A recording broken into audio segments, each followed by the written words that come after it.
We humans are very self-conscious creatures, and more often than not, we all have that one thing that we don't want others to find out, whether it be an embarrassing hobby or how we like to spend our free time. I myself even remember a time when if you told someone your hobby is playing video games or even watching anime, people would just laugh at you. But somehow in recent years, gaming and anime has become so mainstream that it's now okay to call yourself a gamer or even a weeb without people assuming that you're just a fat sweaty loser living in your mother's basement. Essentially, what I'm trying to say is that don't be embarrassed about the things you love and don't let the opinion of others to hinder your interest. If you have a hobby that others judge, pay them no mind. Do what you love to do and be the best at doing it. And this is basically the lesson that my dress up darling is trying to teach. Now, this manga is written by Shinichi Fukuda and it's a romantic slice of life comedy that revolves around Wakana Gojou, a reserved high school student that enjoys spending his time on his hobby of making traditional Japanese dolls, and he plans to eventually take over his family's doll making business. Because he spends most of his time at home practicing his doll making, he doesn't have time to make friends, nor does he have the intention to do so.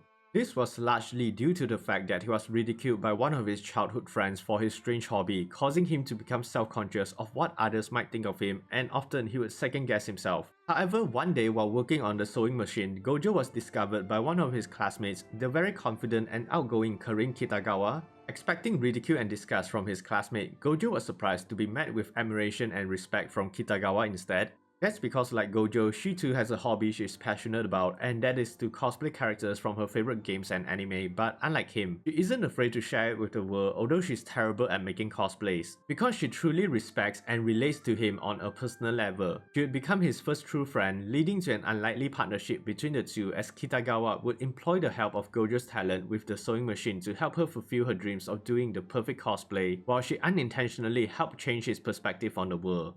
Of course, like most romantic comedy stories, it tells a fairly simple and straightforward story of two unlikely individuals finding common ground in something, which is usually them spending time together to work on some sort of cosplay, while afterwards they will get some one-on-one time with each other to slowly progress their relationship forward. But what really makes My Dress Up Darling different is the way the author uses cosplay as a means of giving development and teaching life lessons to the characters. Like we see how with each new cosplay project, Gojou is able to develop as a character either through learning something new about cosplays or meeting different interesting people that enjoy cosplaying, but most importantly, he's able to slowly discover that maybe his embarrassing hobby isn't really something to be ashamed of and it is something that he can take pride in. But besides that, the author even uses cosplay as a metaphor for people to express themselves, which is exactly what cosplays are, a way for people to express their love for certain characters regardless of gender or whatever.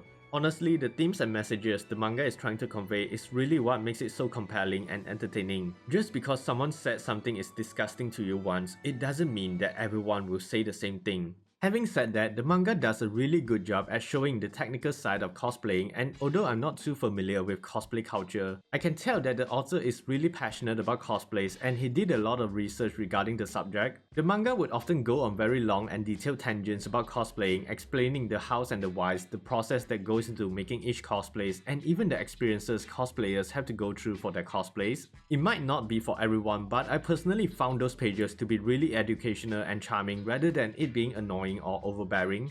Now, regarding the art itself, because the author puts a lot of emphasis on the cosplay, you can expect the outfits and cosplay designs to be really elaborate and gorgeous. Each of the designs look unique and they really give you that sense of awe and admiration you get whenever you see something that's just fucking good looking. It's not an understatement to say that the author really loves cosplays, and all I can say is gutter belts. Nice. Cosplays aside though, the character designs are also extremely good looking. The eyes and facial expressions especially help to give the characters so much more personality and make them so much more enjoyable as well. Like even some of the deadpan and over the top expressions characters make would remind me of Miss Kobayashi's Dragon Maid, and they are really fun to see. And Kitagawa has easily one of the prettiest character designs and craziest expressions in the manga. Like just take a look at how gorgeous this panel looks, and there are even more panels like this in the manga. Now, I need to clarify that this manga has a lot of cultured moments, so just a heads up if you're not used to it. The ecchi might be a little extra at times, but it doesn't feel forced. I would say it's done in moderation and it fits well with the themes and comedy the story is going for. Like most of the ecchi stuff that takes place is not there simply for fan service and comedy purposes, it also serves as a driving force to help develop the plot and characters, which can be quite charming and funny sometimes. And come on, there's no such thing as too much fan service. Yeah, boy. That said, I wouldn't really call My Dress Up Darling an exceptional manga. Instead, it's more of a niche type of manga that mixes slice of life, romance, ecchi, and education. I can understand that the cosplay stuff or even the etchiness is not for everyone, but I think that's what gives the manga character. The manga overall has a pretty solid story. The relationship between Gojou and Kitagawa feels cute and wholesome, although they do take their time to get together. The look and art style of the manga is really well done, and the author managed to balance out the ecchi and comedic elements to make it less overbearing. But of course, what really made the manga resonate with me is the message the author is trying to portray. Don't be embarrassed of your hobbies, instead be proud of it and enjoy the things you like. Who cares about the haters or people that judges you? They don't define who you are, and maybe, just maybe, one day you find out that the hobbies you are embarrassed of turns out to be something that can potentially change your life. But if none of those things I talked about interest you, at least read it for the culture. Anyways, that's all I have to say about My Dress Up Darling, and I think it's a manga worth checking out if you're into cosplay or you're just looking for some fun romantic comedy manga to read. I would love to hear your thoughts down below, and yes, I'm definitely excited for the anime adaptation, but hopefully they can do it justice. If you enjoyed the video, remember to give it a like and feel free to subscribe to the channel for more content like this. Thanks for watching, and as always, stay safe everyone.